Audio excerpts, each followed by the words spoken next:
கோலலம்பூர் பிட்டாலிங் ஸ்ட்ரீட்டில் விபச்சார விடுதிகளாக இயங்கி வரும் மையங்களில் குடிநுழைவுத்துறை மேற்கொண்ட சோதனையில் பாலியல் அடிமைகளாக நடத்தப்பட்டு வந்த 14 வெளிநாட்டு பெண்கள் மீட்கப்பட்டனர். புதன்கிழமை இரவு 11 மணி வாக்கில் மேற்கொள்ளப்பட்ட ஆப்ஸ் பந்தா சோதனையில் 18 முதல் 36 வயதிலான அப்பெண்கள் மீட்கப்பட்டனர். அவர்களில் 10 பேர் வங்காளதேசிகள், 3 இந்திய பிரஜைகள், 1 இந்தோனேசியர் என கோலலம்பூர் குடிநுழைவுத்துறை இயக்குநர் வான் சாஃபி வான் யூசுப் கூறினார். பாதிக்கப்பட்ட பெண்களில் ஒருவர் காதல் முறிவுக்கு பிறகு காதலன் தம்மை விபச்சார கும்பலிடம் விற்றுவிட்டதாக கூறினார். இவ்வேளையில் அந்த அதிரடி சோதனையின் போது ஏராளமான வாடிக்கையாளர்கள் அங்கிருந்து ஓட்டம் பிடிக்க முயன்றனர். எனினும் 16 ஆண் வாடிக்கையாளர்கள் அதிகாரிகளிடம் சிக்கினர். அவர்கள் முறையே 9 நேபாளிகள், 2 வங்காளதேசிகள், 5 மியான்மர் நாட்டவர்கள் ஆவர்.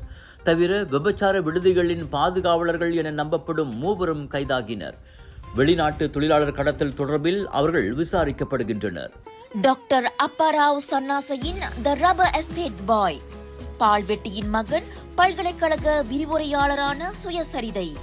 இவரின் மகள் டாக்டர் நிஷாந்தி அப்பாராவ் கைவண்ணத்தில் உருவான டிவினிட்டி இன் டைவர்சிட்டி, 108 இந்து தெய்வங்களின் சுருக்க கதை.